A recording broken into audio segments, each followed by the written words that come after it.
actually go back to the Palestinians. Most of the Semitic people That's right. are Khazarian. People like Netanyahu and these people, they actually don't That's have right. traces to being Semitic at all. And that's probably why that word is being used so much, is to make people think that they deserve that homeland.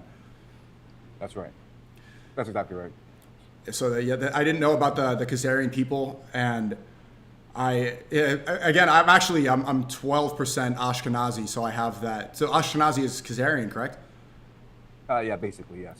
Okay, and yeah, I guess I do get called that. You probably get called anti-Septic too. No, I actually get called a Mossad agent a lot. I saw It's that. really weird. I've been called a CCP agent. I've been called a CIA agent. I've been called Mossad agent. Yeah, so I'm agent for everyone.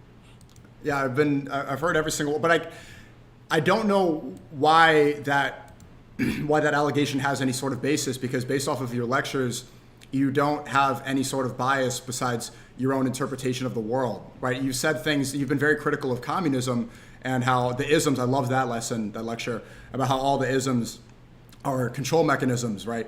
Communism was subverted by Trotsky and by Karl Marx, and Karl Marx was actually backed by transnational capitalists. So it's like, why would That's right. capitalists associate with the communists? Because, okay, well, they both serve the transnational banks. So That's right. yeah, so I don't think I don't understand why. Well, you probably get these allegations because you detail things in a way that's convincing a lot of people. You've had a very big rise as of late. Yeah, yeah. So I think there are certain factors at play. I mean, the first big factor is I came out of nowhere, right? So I sort of blew up last June when Trump launched Midnight Hammer, and there's this war in Iran, and I was really one of the few individuals to predict that there'd be a war between the United States and Iran. So that's one factor. So another factor is that I seem to know a lot about secret societies, about transnational capital, about intelligence organizations, about how evil and power works in this world. And so I think it's just human nature, human instinct to believe that I'm being fed this information by the elite or by powers that be, because they want this information out there in order to manipulate people in a certain way. So I think that's just a natural response.